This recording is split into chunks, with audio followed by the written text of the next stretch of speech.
మహాదేవ శ్రీమాత్రే నమః. Welcome to our channel శ్రద్ధా భక్తి ఛానల్. ప్రేక్షకులకు అందరికీ కూడా అమ్మవారి యొక్క ఆశీస్సులు. ఇప్పుడు ప్రజెంట్ గా చూసుకున్నట్టయితే పంచగ్రహ కూటమి అనేటువంటి విషయము ఎంతగానో చర్చనీయాంశంగా మారేటువంటి పరిస్థితి యూట్యూబులలో.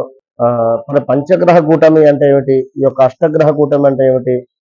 మనకు మగధీర సినిమాలో అష్టగ్రహ కూటమి అనేటువంటిది దానికి సంబంధించినటువంటి అరిష్టాన్ని గురించి వారు తెలియజేయడం జరిగింది. ఇక్కడ మరి మనకు ఇప్పుడు రేపు ఈ యొక్క అమావాస్య ఎప్పుడైతే ఉన్నదో మనకు ఈ యొక్క జూన్ 5వ తారీఖు, 6వ తారీఖు, 7వ తారీఖు అంటే ఈ సందర్భాలలో పంచగ్రహ కూటమి ఏర్పడేటువంటి పరిస్థితి ఉన్నది. పంచగ్రహ కూటమి అంటే ఈ యొక్క సూర్యుడు, బుధుడు, శుక్రుడు, గురువు, ఆల్రెడీ 4 గ్రహాలు కూడా ఆ వృషభంలోనే ఉండడం జరిగింది. మరి వృషభంలో ఉండేటువంటి ఈ యొక్క 4 గ్రహాలకు చంద్రుడు 2.5 రోజులు ట్రావెల్ చేసుకుంటూ, ఈ 3 రోజులు ట్రావెల్ చేసుకుంటూ వచ్చేటువంటి సందర్భంలో ఎగ్జాక్ట్లీ ఈ యొక్క అమావాస్య ముందు రోజు వృషభంలోకి ఎంటర్ కావడం జరుగుతుంది. మరి ఈ యొక్క పంచగ్రహ కూటమి దీనినే అంటారు. 5 గ్రహాలు కూడా కలిసి ఎక్కడైతే శాసిస్తాయో అక్కడ పంచగ్రహ కూటమి ఏర్పడేటువంటి పరిస్థితి ఉంటుంది. అయితే ఇక్కడ ప్రజలు ఎవరూ కూడా కంగారు పడాల్సినటువంటి అవసరం లేదు. పంచగ్రహ కూటమి మనకు చంద్రుడు ఏమిటి అంటే ట్రావెల్ చేసుకుంటూ వెళ్ళేటువంటి సందర్భంలో ఒక 3-4 రోజులు అక్కడ ఉండేటువంటి పరిస్థితి ఉంటుంది. ఎట్ ద సేమ్ టైం చంద్రుడు ట్రావెల్ చేసుకుంటూ వెళ్ళిపోతాడు. అదే పంచగ్రహ కూటమి అంటే ఒకవేళ రాహువు, శుక్రుడు, బుధుడు, అదేవిధంగా గురువు, సూర్యుడు, ఇలా మేజర్ గ్రహాలు మనకు ఆ స్థానంలో ఉన్నట్టయితే కాస్త ఇబ్బందికరమైనటువంటి వాతావరణం ఉంటుంది. మరి యొక్క చంద్రుడు, గురువు కలిస్తేనే గజకేసరి యోగంగా చెప్పడం జరుగుతుంది. చంద్ర గురువుల కలయికనే గజకేసరి యోగం. మరి అలాగే బుధ శుక్రుల కలయిక, ఎట్ ద సేమ్ టైం సూర్యుడు, చంద్రుడు. మరి మనకు పంచాంగానికి సంబంధించినటువంటి మెయిన్ ఆధారము సూర్య సిద్ధాంతము, చంద్ర సిద్ధాంతము. మరి అలాంటి యొక్క సూర్యుడు, చంద్రుడు కలవడం చేత మరి ఏ రాశుల వారికి బాగుంటుంది, ఏ రాశుల వారికి కాస్త ఇబ్బందికరమైనటువంటి వాతావరణం ఉంది అనేటువంటి విషయాన్ని మనము ఈ యొక్క వీడియోలో క్లుప్తంగా తెలుసుకునేటువంటి ప్రయత్నం చేద్దామండి. ముందుగా మేషరాశి వారికి 2వ స్థానంలో ఈ యొక్క గురువు, బుధ శుక్రులు, సూర్యుడు 4 గ్రహాలు కూడా ఉన్నవి. మరి ఎట్ ద సేమ్ టైం ఇక్కడికి చంద్రుడు రావడం చేత వీరికి పంచగ్రహ కూటమి యొక్క అదృష్టము వరించేటువంటి పరిస్థితి ఉన్నది. అది ఎలాంటి అదృష్టము అంటే కాస్త ధన కనక వస్తు లాభాలు కావచ్చును, ఇంకా ఏదో ఎక్కడి నుండో ఒక ధనము కలిసి వచ్చేటువంటి పరిస్థితి. రెండవది ఈ యొక్క కర్కాటక రాశి వారికి 11వ స్థానంలో ఆల్రెడీ గురువు వీరికి లాభస్థానంలో ఉండడం చేత మరి ఇక్కడ ఈ యొక్క పంచగ్రహ కూటమి ఏర్పడడం చేత చేపట్టిన ప్రతి పని ఏదైతే ఉందో అన్నీ కూడా విజయవంతంగా ముందుకు వెళ్ళి ఒక శుభవార్త వినేటువంటి పరిస్థితి అయితే ఉంది. కర్కాటక రాశి వారు ఏదో ఒక రకమైనటువంటి శుభవార్త శ్రవణం వినేటువంటి పరిస్థితి. మరి ఇంకా చూసుకున్నట్టయితే ఈ యొక్క కన్యా రాశి వారికి 9వ స్థానం, ఇది పూర్వజన్మ సుకృతంగా భావన చేసుకోవచ్చును.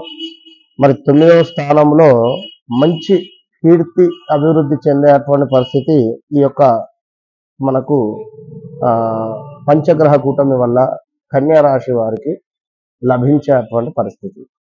మరి అటు పిమ్మట వృశ్చిక రాశి, ఈ యొక్క వృశ్చిక రాశి వారికి 7వ స్థానములో, 7వ స్థానములో పంచగ్రహ కూటమి ఏర్పడేటువంటి సందర్భంలో మరి వీరికి ఈ యొక్క వృశ్చిక రాశి వారికి ఎప్పటి నుండో ఏదో ఒక పని కావాలి అని ఎదురు చూస్తున్నటువంటి వారికి ఇది సరైనటువంటి అవకాశము. తప్పకుండా అన్నింటా కూడా అభివృద్ధి అయితే కనబడుతుంది. ఈ యొక్క వృశ్చిక రాశి వారికి మానసికంగా ఎంతో కూడా ప్రశాంతంగా ఉండేటువంటి వాతావరణంగా చెప్పుకోవచ్చును. సకల కార్య సిద్ధిగా కూడా పరిగణనలోకి తీసుకోవచ్చు. ఇక మకర రాశి వారికి చాలా అద్భుతంగా ఉండబోతున్నది పంచగ్రహ కూటమి వలన. చాలా అంటే అసలు వీరికి ఎప్పుడు కూడా ఊహించని రీతిలో ఈ యొక్క మకర రాశి వారికి ధన సంబంధిత కావచ్చును, అదేవిధంగా పిల్లల చదువు కావచ్చును, అదేవిధంగా ఎవరైనా విదేశానికి వెళ్ళాలి అని అనుకునేటువంటి వారికైనా, లేదా విదేశంలోనే ఆల్రెడీ ఉన్నాము అని అనుకునేటువంటి వారికైనా కూడా ఇది సరైనటువంటి సమయంగా భావన చేసుకోవచ్చు. మరి యొక్క పంచగ్రహ కూటమి ఏర్పడేటువంటి సందర్భాలలో కొన్ని కొన్ని చోట్ల అంటే సముద్రాలు ఉండే చోట కావచ్చును, అదేవిధంగా ఈ యొక్క కొండ చర్యలు ఉండేటువంటి సందర్భాల్లో అయినా, కాస్త వాటర్ ఎక్కువగా కూడా ఉండేటువంటి సందర్భాలలో కాస్త విపత్తు ఏర్పడేటువంటి పరిస్థితి అయితే దోహదపడుతూ ఉన్నది. కనుక మనకు ఎలాంటి సముద్రాలు లేవు అంటే తెలంగాణ వైపుగా, ఆంధ్ర వైపుగా చూసుకున్నట్టయితే కొంత సముద్ర ప్రాంతాలలో ఈ యొక్క చేపలు పట్టడానికి వెళ్ళేటువంటి వారు కానీ, మత్స్య కార్మికులు కానీ వారు కాస్త జాగ్రత్తగా ఉండండి.